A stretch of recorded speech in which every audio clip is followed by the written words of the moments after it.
Radhe Radhe, good morning, नमस्ते। स्वागत है आप सभी का हिंदी टीचर्स एकेडमी में। तो आज हम देखेंगे DSSB TGT फीमेल 5/9/2021 का शिफ्ट 2 का सेकेंड शिफ्ट में जो पेपर हुआ था उसे। पिछले क्लास में हमने देखा था सेम डेट को पेपर हुआ था फीमेल का, लेकिन वो फर्स्ट शिफ्ट का हमने देखा था। पेपर 2 शिफ्टों में होता है, मेल का अलग फीमेल का अलग। प्लेलिस्ट हमने DSSB TGT PYQ के नाम से बना दिया है, पीछे की क्लास से आप वहाँ देख सकते हैं। चलिए आइए हम देखते हैं आज के प्रश्नों को। दिया है कि कौन सा संस्मरण लेखक का जोड़ा गलत है। तो स्मृति की रेखाएं ये राम नरेश त्रिपाठी का नहीं है, ये महादेवी वर्मा का रेखा चित्र है। भूले हुए चेहरे कन्हैयालाल मिश्र प्रभाकर का सही है। सन 42 के संस्मरण श्री राम शर्मा का है और सभा की सभ्यता महावीर प्रसाद द्विवेदी का है। ये सब एकदम सही हैं। इसके बाद आते हैं मैला आंचल उपन्यास का कथा क्षेत्र क्या है। तो मैला आंचल उपन्यास का कथा क्षेत्र है बिहार। कहाँ है? बिहार। बिहार के पूर्णिया जिले के मेरीगंज गांव पे आधारित है। तो ध्यान देंगे, मैला आंचल की कथा क्षेत्र है बिहार। 1954 में प्रकाशित है। रेणु जी का उपन्यास है। रेणु जी के और उपन्यास देख सकते हैं। परती परिकथा, दीर्घ तपा, जुलूस, पलटू बाबू रोड। इसके बाद तीसरा प्रश्न है करबला। करबला नाटक किसका है? तो करबला प्रेमचंद जी का नाटक है। किसका? प्रेमचंद जी का। 1928 में प्रकाशित है। प्रेमचंद ने 3 नाटक लिखा है, संग्राम, करबला और प्रेम की वेदी। इसके बाद नेत्रोन्मिलन नाटक है, ये मिश्र बंधु ने लिखा है 1915 में। चौथा प्रश्न है कि अज्ञेय की कहानी सरल दाता ये किससे संबंधित है? तो ये कहानी विभाजन की विभीषिका से संबंधित है। तो सरल दाता कहानी अज्ञेय की किससे संबंधित है? विभाजन की विभीषिका से। 5वें प्रश्न में दिया है अज्ञेय की और भी कहानियाँ देख सकते हैं, जैसे परंपरा, कोठरी की बात, शरणार्थी, विपथगा, जयदोल। अज्ञेय प्रेमचंदोत्तर युग के कहानीकार हैं और सरलदाता कहानी के पात्र रफीकुद्दीन और देवेंद्र लाल हैं। अब 5वां प्रश्न है परीक्षा गुरु उपन्यास के नायक का नाम। तो परीक्षा गुरु उपन्यास के नायक का नाम मदन मोहन है। 1882 में ये उपन्यास प्रकाशित हुआ। लाला श्रीनिवास दास इसके लेखक हैं। अंग्रेजी ढंग का हिंदी का पहला उपन्यास इसे शुक्ल जी मानते हैं। ये 41 प्रकरणों में विभक्त है परीक्षा गुरु। 6वां प्रश्न है कि कौन सी कहानी प्रेमचंद जी की नहीं है। आभूषण, लांछन, पुरस्कार, सत्याग्रह। तो पुरस्कार कहानी जयशंकर प्रसाद की है। प्रेमचंद की आभूषण, लांछन, सत्याग्रह तीनों है, लेकिन पुरस्कार नहीं है। तो ध्यान देंगे, पुरस्कार जयशंकर प्रसाद की कहानी है। जयशंकर प्रसाद का प्रथम कहानी संग्रह छाया 1912 है और ये हिंदी का भी पहला कहानी संग्रह है। प्रेमचंद ने कुल 300 कहानियाँ लिखी हैं जो मानसरोवर शीर्षक से 8 भागों में प्रकाशित है। 7वां प्रश्न है रस सिद्धांत के प्रवर्तक कौन माने जाते हैं। तो भरत मुनि। आचार्य भरत मुनि रस सिद्धांत के प्रवर्तक माने जाते हैं। इनको संस्कृत काव्य शास्त्र का प्रथम आचार्य माना जाता है। भरत मुनि ने नाट्य शास्त्र की रचना की जिसमें 36 अध्याय हैं। इसके बाद 8वां प्रश्न है सेवा सदन। ये उपन्यास हिंदी में पहली बार कब प्रकाशित हुआ? तो 1918 में। 1918 विकल्प में है नहीं, तो 1919 हम लगाएंगे। वैसे तो 1918 में हुआ है, बट 18 विकल्प में दिया ही नहीं है। इसका उर्दू नाम बाजार हुस्न था। सेवा सदन प्रेमचंद का उपन्यास है। तो यहाँ पे भी वही दिया है कि वैसे तो प्रकाशन वर्ष 18 है, 1918, लेकिन अब विकल्प में है नहीं, तो 19 हम लगा देंगे। इसके बाद कनुप्रिया। ये काव्य रचना है। किसकी है कनुप्रिया? तो धर्मवीर भारती की है। राधा और कृष्ण के प्रेम का वर्णन कनुप्रिया में है। कनुप्रिया 1959 में प्रकाशित हुई थी। धर्मवीर भारती ये दूसरे सप्तक के कवि हैं। अब आते हैं हम 10 नंबर। 10 में दिया है सुनंदा। सुनंदा जैनेन्द्र की किस कहानी की पात्र है? तो पाजेब, पत्नी, जनता, मास्टर जी। तो सुनंदा जो पात्र है वो पत्नी कहानी की है। सुनंदा किस कहानी की पात्र है? पत्नी कहानी की। ध्यान देंगे। सर्वप्रथम हिंदी साहित्य में व्यक्ति को महत्व जैनेन्द्र की कहानियों के माध्यम से मिला। जैनेन्द्र की प्रथम कहानी खेल 1928 में प्रकाशित हुई। किस पत्रिका में? विशाल भारत पत्रिका में। और फांसी 1929 में इनका पहला कहानी संग्रह है। वातायन भी है, नीलम देश की राजकन्या भी है, पाजेब भी है। इसके बाद 11वां प्रश्न है कि कौन सी एक रचना शुक्ल जी की नहीं है? काव्य में रहस्यवाद तो निबंध है, कल्पना का आनंद भी है, चिंतामणि भी है, लेकिन हिंदी भाषा और साहित्य ये शुक्ल जी का नहीं है। किसका है ये? तो ये श्याम सुंदर दास ने लिखा है। हिंदी भाषा और साहित्य दिया है कि आचार्य रामचंद्र शुक्ल को सैद्धांतिक आलोचना का जनक माना जाता है। शुक्ल ने आलोचना के क्षेत्र में विरुद्धों का सामंजस्य सिद्धांत का प्रवर्तन किया। 12वां प्रश्न है कि कौन सा निबंध गुलेरी जी का नहीं है? पुरानी हिंदी तो है, मार्य सी मोही कुठाव भी है, कछुआ धर्म भी है, लेकिन अनुप्रास का अन्वेषण ये नहीं है। ये जगन्नाथ प्रसाद चतुर्वेदी का है। तो जगन्नाथ प्रसाद चतुर्वेदी ने क्या लिखा है? अनुप्रास का अन्वेषण लिखा है। तो ध्यान देंगे, अनुप्रास का अन्वेषण, जगन्नाथ प्रसाद चतुर्वेदी। इसके बाद अगले प्रश्न पे आते हैं। अगला प्रश्न है कि किसे भारतेंदुकालीन आलोचक नहीं कहा जा सकता? अंबिका दत्त व्यास को तो कहा जाता है, बालकृष्ण भट्ट और श्रीनिवास दास ये तीनों भारतेंदु युग के आलोचक हैं, लेकिन श्याम सुंदर दास ये द्विवेदी युगीन आलोचक हैं। तो इनका संबंध द्विवेदी युग से है, ये भारतेंदु काल के आलोचक नहीं है। हिंदी में एकेडमिक आलोचना का सूत्रपात बाबू श्याम सुंदर दास ने किया। तो हिंदी में एकेडमिक आलोचना का सूत्रपात किसने किया? श्याम सुंदर दास ने।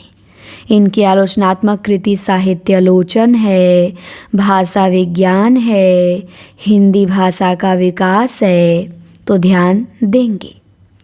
14वां है अधखिला फूल। ये उपन्यास किसने लिखा है? तो ये अयोध्या सिंह उपाध्याय हरिऔध ने लिखा है। अधखिला फूल 1907 में प्रकाशित हुआ। हरिऔध का एक और उपन्यास है ठेठ हिंदी का ठाठ, जो 1899 में आया। ठेठ हिंदी का ठाठ मुहावरों का पाठ्य पुस्तक कहा जाता है। अब आते हैं 15 नंबर के प्रश्न में। 15 नंबर का प्रश्न है कि आंचलिक उपन्यास की विशेषता नहीं है। स्वाधीनता आंदोलन का चित्रण, आंचलिक लोक जीवन एवं रीति निवाजों का चित्रण, आंचलिक जनजीवन का चित्रण, आंचलिक भाषा का प्रयोग। तो स्वाधीनता आंदोलन का चित्रण ये आंचलिक उपन्यासों की विशेषता नहीं है, ध्यान रखेंगे। 16 नंबर में दिया है आवारा मसीहा के लेखक। जीवनी है ये, शरद चंद्र चट्टोपाध्याय के ऊपर लिखी गई है 1974 में। 14 वर्ष लगे थे इस जीवनी को लिखने में, और लिखने वाले विष्णु प्रभाकर हैं। तो ध्यान देंगे, विष्णु प्रभाकर ने लिखा है आवारा मसीहा। इसके बाद प्रेमचंद घर में 1944 में शिवरानी देवी ने लिखा है जीवनी। कलम का सिपाही अमृत राय और कलम का मजदूर मदन गोपाल ने लिखा है। 17वां प्रश्न है सबसे बड़ा आदमी। ये एकांकी है, किसने लिखा है? तो भगवती चरण वर्मा ने लिखा है सबसे बड़ा आदमी। सबसे बड़ा आदमी एकांकी लिखा है भगवती चरण वर्मा ने। इनकी और भी एकांकी है, जैसे मैं और केवल मैं, दो कलाकार।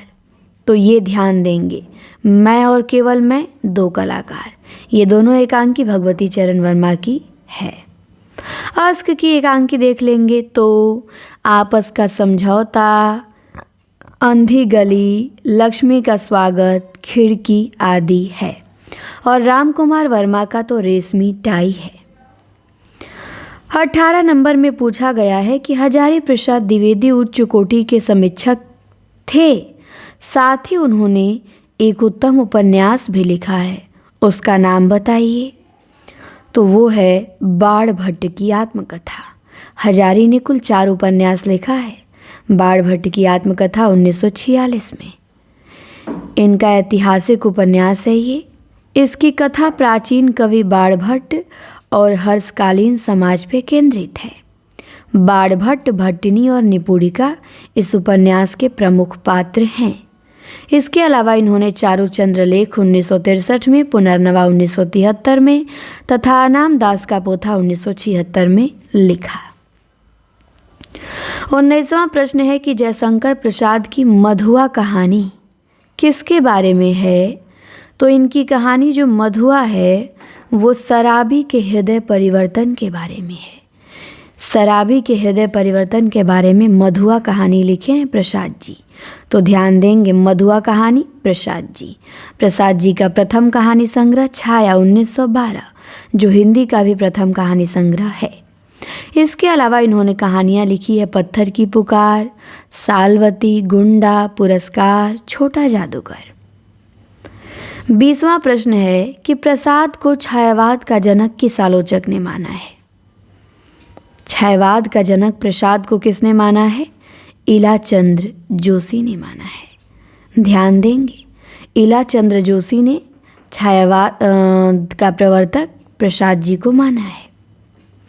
और आचार्य शुक्ल ने मैथिली शरण गुप्त और मुकुटधर पांडे को छायावाद का प्रवर्तक माना है।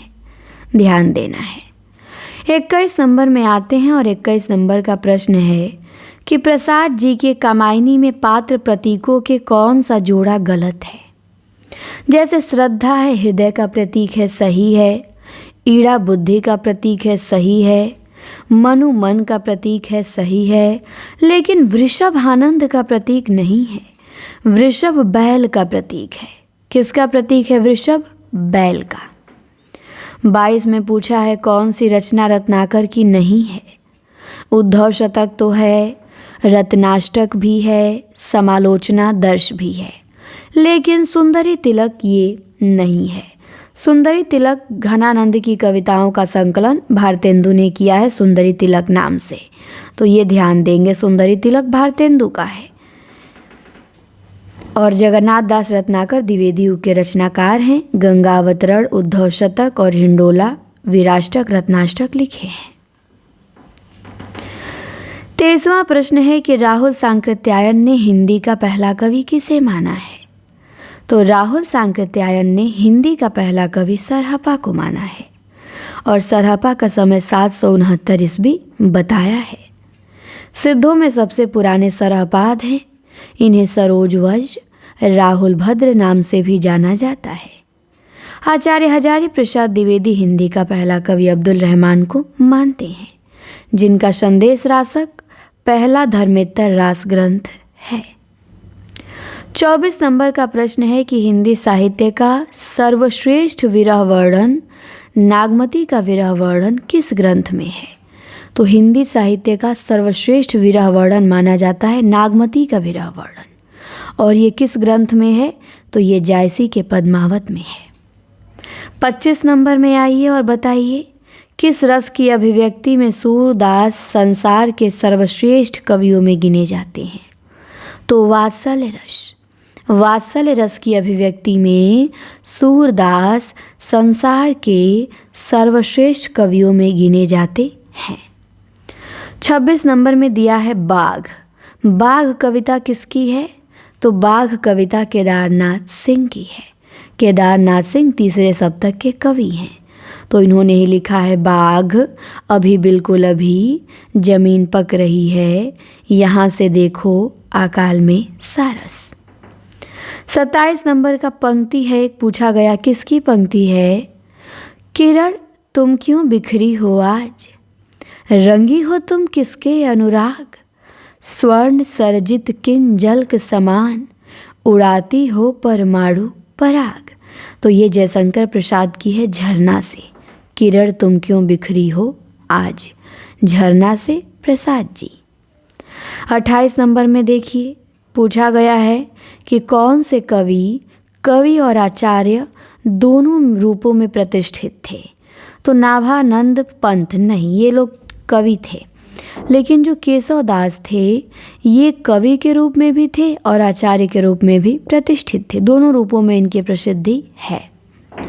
29 नंबर में आइए। 29 नंबर का प्रश्न है कि किस कवि के आश्रयदाता महाराज शिवाजी तथा छत्रसाल बुंदेला थे। तो भूषण के आश्रयदाता महाराज शिवाजी और छत्रसाल बुंदेला थे।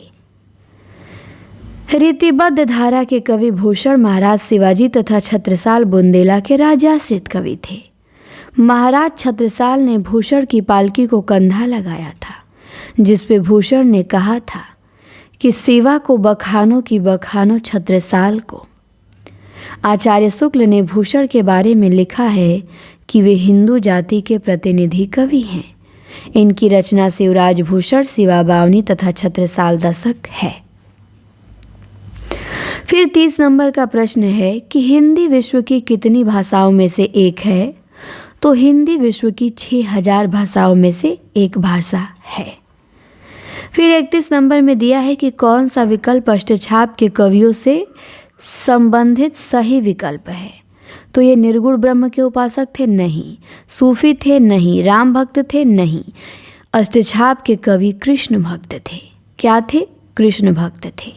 अष्टछाप की स्थापना 1565 में वल्लभाचार्य के पुत्र विट्ठलनाथ ने किया था, जिसमें 4 शिष्य वल्लभाचार्य के लिए और 4 अपने शिष्य लिए। 32 नंबर में दिया गया है कि रहीम के बारे में क्या असत्य है। वे योद्धा और राजनीतिज्ञ भी थे, वे अनपढ़ थे, वे कला मर्मज्ञ थे, वह विद्या व्यसनी थे। क्या गलत है रहीम के बारे में? तो रहीम के बारे में यहाँ पे गलत हो जाएगा कि वो अनपढ़ थे। वो अनपढ़ नहीं थे। वो योद्धा और राजनीतिज्ञ भी थे, वो कला मर्मज्ञ भी थे, वो विद्या व्यसनी भी थे, लेकिन वो अनपढ़ नहीं थे। 33 नंबर में आइए। दिया है कि कौन सी रचना घनानंद की नहीं है। प्रीति पावस, वियोग बेली, सुजानहित प्रबंध, ये तीनों घनानंद की है, लेकिन श्रृंगार विलास ये नहीं है, ये सोमनाथ की रचना है। 34 में पूछा गया है मीराबाई के पदों में किस भाषा का प्रयोग हुआ है। तो मीराबाई के पदों में राजस्थानी मिश्रित ब्रज भाषा का प्रयोग हुआ है। मीराबाई का जन्म 1516 ईस्वी में हुआ था। इन्होंने कृष्ण की उपासना प्रियतम या पति के रूप में की है। मीराबाई की भाषा राजस्थानी मिश्रित ब्रज है। इनकी प्रमुख रचनाएं देख सकते हैं: गीत गोविंद का टीका, नरसी जी का मायरा, राग सोरठा, राग गोविंद, रुक्मणी मंगल आदि। मीराबाई की भक्ति माधुर्य भाव की थी। 35 नंबर में दिया है कि भरत मुनि ने रसों की संख्या कितनी मानी है। तो भरत मुनि ने रसों की संख्या 8 मानी है। सर्वमान्य रूप से रसों की संख्या कुल 9 है, लेकिन भरत मुनि मानते हैं 8। तो ध्यान रखिएगा इसे। 36 नंबर में दिया है हिंदी भाषा की आदि जननी है। तो हिंदी भाषा की आदि जननी संस्कृत है। हिंदी भाषा की आदि जननी कौन है? संस्कृत। 37 नंबर में दिया है कि निराला जी के काव्य के बारे में कौन सा विधान गलत है। तो आइए देखते हैं। स्वर लय की प्रधानता है, बिल्कुल है। भाषा इनकी ओजपूर्ण है, बिल्कुल है। भाषा संस्कृत निष्ठ खड़ी बोली है। लेकिन जो सी वाले में दिया है कि निराला की भाषा में सदुक्कड़ी हिंदी का प्रयोग है, ये गलत दिया है। सदुक्कड़ी कबीर की भाषा में मिलता है, इनकी भाषा में कहाँ से आ जाएगा। इसके बाद 38 नंबर में दिया है कि तुलसी ने मानस की रचना की। इनकी रचना करने के पीछे उद्देश्य क्या था। तो तुलसीदास ने मानस की रचना स्वांतः सुखाय के लिए किया। मानस का रचना काल संवत 1631 है और इन्होंने मानस की रचना क्यों की? स्वांतः सुखाय के लिए। इसके बाद कौन सा वीर रस का कवि नहीं है। शिवमंगल सिंह सुमन हैं, रामधारी सिंह दिनकर भी हैं, भूषण भी हैं, लेकिन पद्माकर ये वीर रस के कवि नहीं हैं। ये वीर, श्रृंगार और भक्ति तीनों रस के कवि हैं। तो इसीलिए विकल्प अनुसार हम पद्माकर को लगा देंगे। बाकी सुमन, दिनकर और भूषण ये तो वीर रस के लिए ही प्रसिद्ध हैं। 40 में बता दीजिए विद्यापति ने अपनी कौन सी रचना मैथिली भाषा में लिखा है।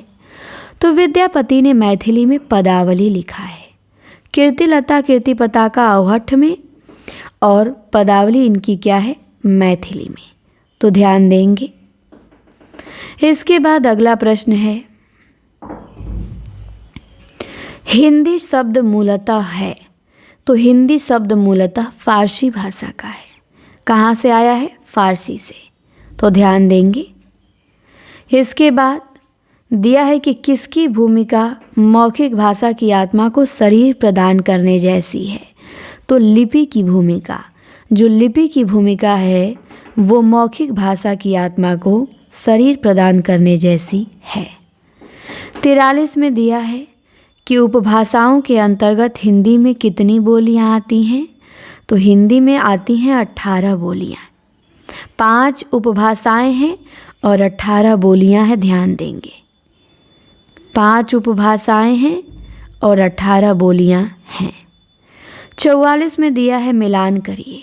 पित्राज्ञा, पित्राज्ञा का संधि विच्छेद होगा पितृ प्लस आज्ञा। तो जब पितृ प्लस आज्ञा मिलेगा तो पित्राज्ञा बनेगा।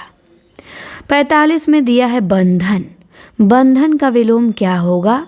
तो बंधन का विलोम हो जाएगा मुक्ति। बंधन का विलोम मुक्ति। 46 में आ जाइए। दिया है कि वर्ण संकेतों की सहायता से भाव विचार की अभिव्यक्ति क्या कहलाती है। तो वर्ण संकेतों की सहायता से भाव विचार करने की अभिव्यक्ति लिपि कहलाती है। क्या कहलाती है, लिपि। बंधन का विलोम मुक्ति, ताजा का बासी, बांधना का खोलना। 47 में दिया है देवनागरी लिपि लिखी जाती है कैसे। तो बाईं ओर से दाईं ओर। देवनागरी लिपि कैसे लिखी जाती है, बाईं ओर से दाईं ओर। इसके बाद आगे दिया है मेरठ के पंडित गौरी दत्त की नागरी प्रचार के लिए की गई सेवाओं में कौन एक पत्रिका नहीं आएगी। देवनागर, गीतावली, देवनागरी प्रचारक ये तीनों आएगी, लेकिन गीतिका नहीं आएगी। तो पंडित गौरी दत्त की नागरी प्रचार के लिए की गई सेवाओं में कौन सी पत्रिका नहीं आएगी, गीतिका नहीं आएगी।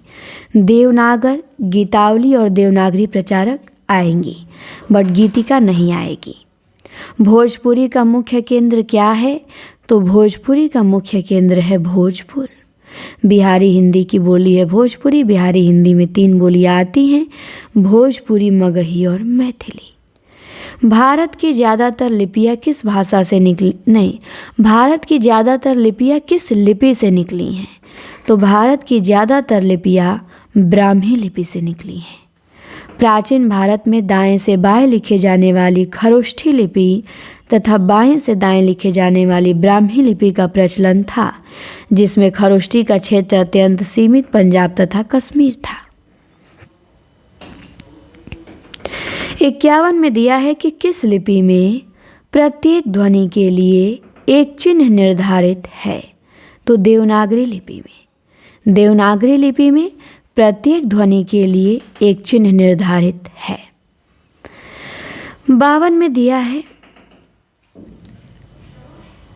नागरी लिपि कैसी लिपि है, वर्णात्मक है। ध्यान देंगे। 52 में दिया है मनः प्लस बल जब मिलेगा तो क्या बनेगा।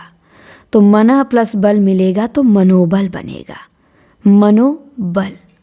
53 में देखिए क्या दिया है, देवनागरी लिपि की विशेषता क्या है। तो वर्णमाला ध्वनि वैज्ञानिक पद्धति के बिल्कुल अनुरूप है। तो देवनागरी लिपि की विशेषता यही है कि वर्णमाला ध्वनि वैज्ञानिक पद्धति के बिल्कुल अनुरूप है। 54 में आते हैं। 54 में दिया है बाढ़ का पर्यायवाची नहीं है। अज, सायक, सिलिमुख, सर। तो बाढ़ का पर्यायवाची अज नहीं है। अज का अर्थ होता है अजन्मा। अज का अर्थ क्या होता है, अजन्मा। तो बाढ़ का पर्यायवाची अज नहीं है। ध्यान रखेंगे। सायक है, शिलीमुख है, सर है। 55 में आइए, 55 में क्या दिया है? खड़ी बोली का एक और नाम क्या है? तो खड़ी बोली का एक और नाम कौरवी भी है। कौरवी नाम खड़ी बोली को राहुल सांकृत्यायन ने दिया है। अवधि का मुख्य केंद्र क्या है? तो अवधि का मुख्य केंद्र अयोध्या है, अवध है। अवधि का मुख्य केंद्र अयोध्या। देवनागरी लिपि को कहा जाता है, तो देवनागरी लिपि को लोकनागरी लिपि भी कहा जाता है। क्या कहा जाता है देवनागरी लिपि को? लोकनागरी लिपि। दिया है कि देवनागरी लिपि को लोकनागरी लिपि भी कहा जाता है। ब्राह्मी की उत्तरी शैली से गुप्त लिपि तथा 6वीं शती में कुटिल लिपि विकसित हुई। इसी कुटिल लिपि से 9वीं शती के लगभग नागरी के प्राचीन रूप का विकास हुआ। तो नागरी कुटिल से, कुटिल गुप्त से, गुप्त ब्राह्मी से निकली है। देवनागरी लिपि का सर्वप्रथम प्रयोग गुजरात के राजा जय भट्ट के शिलालेख में हुआ। विभाषा का क्षेत्र किससे अधिक विस्तृत होता है? तो विभाषा का क्षेत्र बोली से अधिक विस्तृत होता है। विभाषा का क्षेत्र भाषा से कम व्यापक एवं बोली से अधिक विस्तृत होता है। ध्यान देंगे। इसके बाद 59 में दिया है कि हिंदी की समस्त बोलियों को कितने वर्गों में बांटा गया है? 5 वर्गों में। हिंदी की समस्त बोलियों को 5 वर्गों में बांटा गया है। पश्चिमी हिंदी, राजस्थानी हिंदी, पहाड़ी हिंदी, पूर्वी हिंदी और बिहारी हिंदी। तो ध्यान रखेंगे, पश्चिमी, राजस्थानी, पहाड़ी, पूर्वी, बिहारी। इसके बाद आते हैं 60 नंबर, और 60 में दिया है कि ब्राह्मी लिपि का प्रयोग किसने शुरू किया था? तो ब्राह्मी लिपि का प्रयोग वैदिक आर्यों ने शुरू किया था। किसने ब्राह्मी लिपि का प्रयोग शुरू किया था? वैदिक आर्यों ने। 61 में आ जाइए और बताइए कि उस विकल्प का चयन कीजिए जो दिए गए वाक्य के सही वाक्य भेद का विकल्प हो।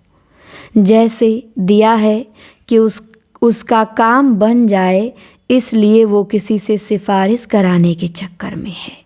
तो ये क्या है? संयुक्त वाक्य है। क्यों? क्योंकि इसलिए आ गया ना, इसलिए जहाँ भी आता है संयुक्त वाक्य होता है। 62 में दिया है संचारी भाव किसे कहते हैं? तो व्यभिचारी भाव को ही संचारी भाव कहते हैं। संचारी भाव की संख्या कितनी है? 33 है। संचारी भाव किसी न किसी अस्थायी भाव के साथ प्रकट होते हैं, अर्थात व्यभिचारी या संचारी भाव अस्थायी भाव के सहायक होते हैं जो अनुकूल परिस्थितियों में घटते बढ़ते रहते हैं। दिया है कि उस विकल्प का चयन कीजिए जो दिए गए शब्द का एकार्थी शब्द है। तो आराधना का क्या होगा एकार्थी? तपस्या, अनुराग, प्रेम, आसक्ति। तो आराधना का एकार्थी शब्द होगा तपस्या। आराधना का एकार्थी क्या होगा? तपस्या। 64 में दिया है भाववाचक संज्ञा का सही विकल्प नहीं है। तो स्वामित्व भाववाचक है, भारतीयता भी भाववाचक है, फैलाव भी भाववाचक है, लेकिन विकल्प भाववाचक नहीं है। तो ध्यान देंगे, विकल्प भाववाचक नहीं है।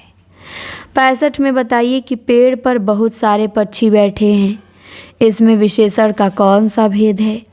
तो पेड़ पे बहुत सारे पक्षी बैठे हैं, बहुत आ गया तो अनिश्चित परिमाणवाचक विशेषण हो जाएगा।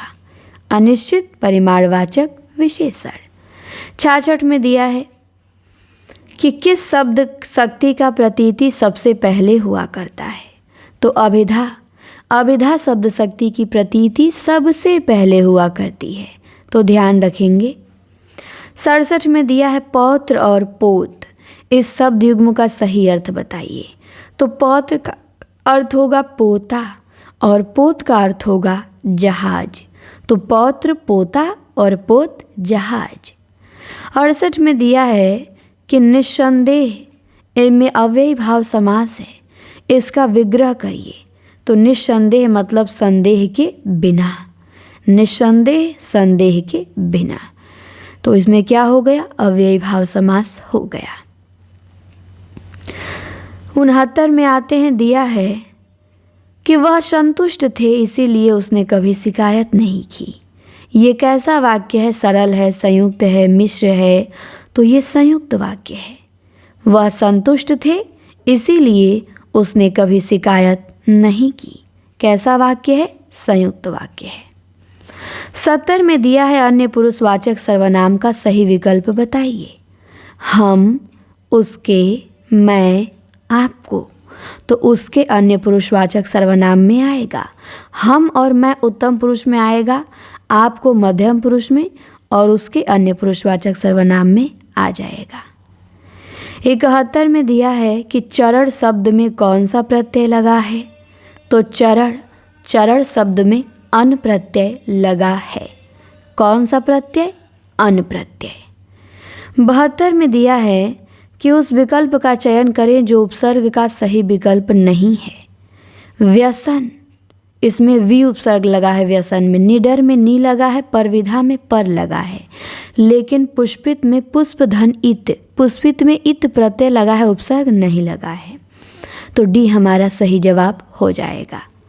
73 में दिया है विधानवाचक वाक्य का सही विकल्प चुनिए। जल्दी दरवाज़ा खोलो, नहीं। माता जी ने पूजा कर ली है, ये विधानवाचक है। जिस वाक्य से हमें किसी चीज़ के होने की जानकारी मिले वो विधानवाचक वाक्य होता है। तो माता जी ने पूजा कर ली है, हमें जानकारी मिला कि माता जी ने पूजा कर लिया है, तो ये क्या है? विधानवाचक वाक्य है। 74 में दिया है कि अन उपसर्ग से बना शब्द कौन सा है? अलबत्ता नहीं, नयन नहीं, 59 नहीं, अनंत।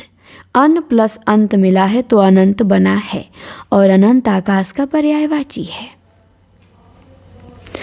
दिया है 75 नंबर में कि जब तक परीक्षा का दिन नहीं आया था तब तक उसने एक अक्षर नहीं पढ़ा था। ये कैसा वाक्य है? सरल, मिश्र, संयुक्त। तो जब तब आ जाए तो वहाँ मिश्र वाक्य होता है। तो कौन सा वाक्य है यहाँ? मिश्र वाक्य है। 76 में आ जाइए। दिया है कि उस विकल्प का चयन करें जो प्रत्यय का सही विकल्प नहीं है। जैसे मिठास, मिठास में आस प्रत्यय लगा है, पठित में इत प्रत्यय लगा है, चौड़ाई में आय लगा है, लेकिन भरपाई में प्रत्यय नहीं लगा है। पाई कोई प्रत्यय नहीं होता है, तो ध्यान देंगे भरपाई में कोई प्रत्यय नहीं है। 77 में दिया है उस विकल्प का चयन कीजिए जो जातिवाचक संज्ञा का सही विकल्प नहीं है। मनुष्य, कमाना, अहंकार, हरियाली। तो ये क्वेश्चन यफ है। क्यों यफ है? क्योंकि यहाँ पे पूछना चाहिए था कि कौन जातिवाचक संज्ञा का सही विकल्प है, तो मनुष्य हो जाता। बाकी अहंकार, हरियाली भाववाचक संज्ञा में आ जाएगा, तो इसीलिए मिस्टेक यहाँ पे है। कमाना भी भाववाचक में आ जाएगा, यहाँ पे मनुष्य केवल जातिवाचक है। 78 में दिया है रहीमन पानी राखिए, बिनु पानी सब सून, पानी गए न उबरे, मोती मानुस चून। इस पंक्ति में कौन सा अलंकार है? तो इस पंक्ति में श्लेष अलंकार है। कौन सा अलंकार? श्लेष अलंकार। क्योंकि यहाँ पानी शब्द के भिन्न भिन्न अर्थ हैं। अलंकार के 3 भेद होते हैं, शब्दा, अर्था, उभया। शब्दालंकार के निम्न भेद हैं। शब्दालंकार में अनुप्रास, यमक, पुनरुक्ति, वक्रोक्ति, श्लेष आएगा। 79 में दिया है कि अस्थाई भाव तथा उनके आधार पे कल्पित रसों के नाम दिए गए हैं। इनमें से गलत पहचानिए। करुण रस का स्थायी भाव शोक, वीर रस का उत्साह, श्रृंगार रस का रति। लेकिन भयानक रस का अमर्ष स्थायी भाव नहीं है। अमर्ष तो संचारी भाव है। भयानक रस का स्थायी भाव भय होता है। 80 नंबर में दिया है कौन रस का अवयव नहीं है? व्यभिचारी भाव, विभाव, अस्थाई भाव। ये तीनों रस के अवयव हैं, लेकिन अलंकार ये रस का अवयव नहीं है। आगे आइए अगले प्रश्न पे। अब आया है गद्यांश। गद्यांश देखने से पहले आपको एक जानकारी दे दें हम कि यदि आप DSSB TGT PGT का तैयारी करते हैं, या UP TGT PGT या BPSC TGT PGT का या एलटी ग्रेड मेंस का किसी भी एग्ज़ाम की तैयारी करते हैं हिंदी साहित्य से किसी भी राज्य में टीजीटी पीजीटी के लिए, तो आप प्ले स्टोर से Hindi teachers academy app download करके और आगाज बैच ज़रूर ज्वाइन करें। फीस मात्र 999 है, वैलिडिटी 1 साल की है। और इसी नंबर पर संपर्क करें 94 52 86 93 35। या तो प्ले स्टोर से ऐप डाउनलोड करके हिंदी टीचर्स एकेडमी खुद आगाज बैच में जुड़ जाइए, या इस नंबर पे संपर्क कर लीजिए कि कैसे जुड़ना है, आपको बता दिया जाएगा। व्हाट्सएप पे मैसेज भी कर सकते हैं इस नंबर पे। यहाँ पे आपको मॉक टेस्ट मिलेगा, पीडीएफ टेस्ट होगा, लाइव क्लासें होंगी, आपके हर डाउट को दूर किया जाएगा, वीडियोज़ होंगे। बच्चन सिंह की बुक से 2000 वन लाइनर, शुक्ल जी की बुक से 1200 वन लाइनर हुए हैं, चतुर्वेदी जी की बुक से वन लाइनर कराया जाएगा, कामता प्रसाद गुरु हिंदी व्याकरण पढ़ाया जाएगा, व्याकरण के सारे पीवाईक्यू सॉल्व कराए जाएंगे, साहित्य की थ्योरी आपके एग्ज़ाम से पहले कंप्लीट कराई जाएगी। तो सब कुछ किया जाएगा। फ़ीस बहुत कम है, 999। तो आप ज़रूर जुड़िए और पढ़िए। 350 लोग अब तक आगाज बैच में जुड़ चुके हैं, 300 प्लस लोग आगाज बैच ज्वाइन कर चुके हैं। तो आप भी जुड़िए और खूब मन लगा के पढ़िए। चलिए, तो अब हम देखते हैं गद्यांश। गद्यांश दिया है तो इसे क्या पढ़ना है। दिया है कि अनुच्छेद के अनुसार लेखक के जीवन का लक्ष्य क्या है, निरंतर संघर्ष है। फिर दिया है संघर्ष का समानार्थी नहीं है, तो लड़ाई रण समर है लेकिन संधि नहीं है। पुस्तक पढ़कर पाठक के मन पर क्या प्रभाव पड़ा, तो पुस्तक पढ़ के पाठक के मन पे पाठक का हृदय हलचल और अशांति से भर गया, क्योंकि लेखक द्वारा पुस्तक में सर्वत्र अशांति और संघर्ष को ही चित्रित किया गया है। लेखक की नज़रों में सच्चा इंसान कौन है, तो जो व्यवस्था के विरुद्ध लगातार लड़ता रहे। फिर है दिए गए अनुच्छेद का सटीक शीर्षक क्या होगा, तो मन की कुंठा होगा। अब आ गया काव्यांश। फिर दिया है काव्यांश को पढ़िए, उत्तर दीजिए। कौन सा अध्याय का समानार्थी नहीं है। स्कंध, प्रकरण, सर्ग है लेकिन राजस्व नहीं है। 87 में क्या दिया है, काव्यांश का उचित शीर्षक क्या होगा, तो भारतीय नवयुवक होगा। यदि भारतीय नवयुवक दृढ़ निश्चय कर ले तो क्या कर सकते हैं, विपदाओं का रास्ता बदल सकते हैं। नवयुवकों से क्या करने का आग्रह किया जा रहा है, तो जनता में आत्मविश्वास का भाव जगाने का आग्रह किया जा रहा है। अनुच्छेद के अनुसार युवक यदि परिश्रम करे तो क्या लाभ होगा, करोड़ों दिनहीनों को नया जीवन मिल सकता है। तो अब हमारा काव्यांश भी खत्म हो गया। पेडागोजी से कुछ क्वेश्चन है।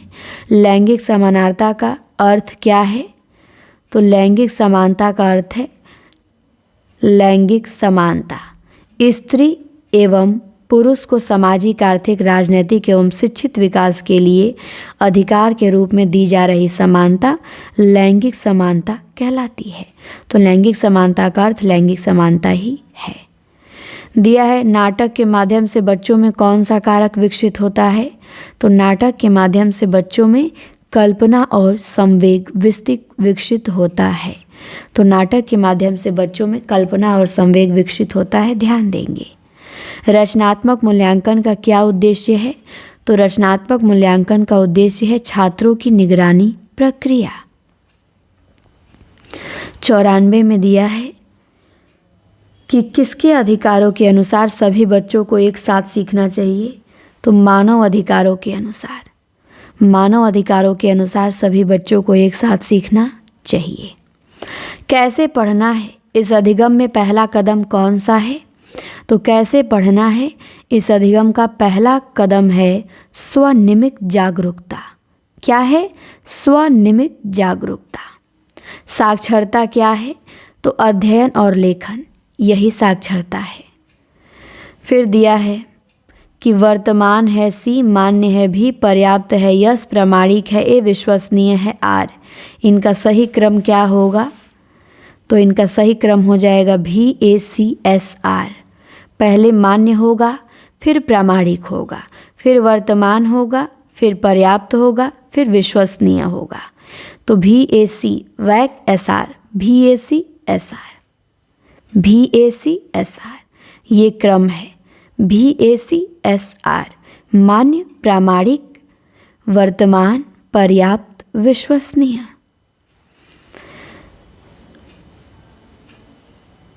इसके बाद है विकलांग व्यक्तियों के लिए राष्ट्रीय नीति कब लागू की गई थी?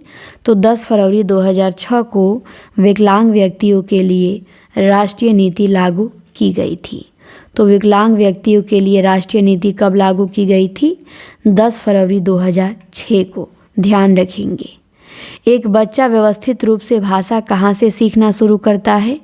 तो व्यवस्थित रूप से एक बच्चा भाषा विद्यालय में सीखना शुरू करता है। कहाँ से? विद्यालय से। इसके बाद है विशिष्ट से सामान्य का सिद्धांत क्या है? तो विशिष्ट से सामान्य का सिद्धांत है वृद्धि और विकास। तो ध्यान देंगे, विशिष्ट से सामान्य का सिद्धांत है वृद्धि और विकास। तो इस प्रकार हमारा DSSB TGT Hindi female 5/9/2021 shift 2 का पेपर समाप्त हुआ। अब हम देखेंगे 2021 में जो हुआ था 4/9/2021 का शिफ्ट 2 का फीमेल में पेपर, उसे तो इसे हम देखेंगे अगली क्लास में। इस क्लास में इतना ही। जल्दी मिलते हैं नेक्स्ट वीडियो में। क्लास कैसी लगी कमेंट में बताएंगे, चैनल को सब्सक्राइब करेंगे और सारी क्लासें प्लेलिस्ट में ऐड होती जाएंगी। आप प्लेलिस्ट से देख सकते हैं। कोई भी एग्ज़ाम हो आपके लिए ये क्लास बहुत बहुत महत्वपूर्ण है। तो देखिए, चैनल को सब्सक्राइब करिए और हमारे ऐप डाउनलोड करके आगाज़ बैच एक बार ज़रूर ज्वाइन करें।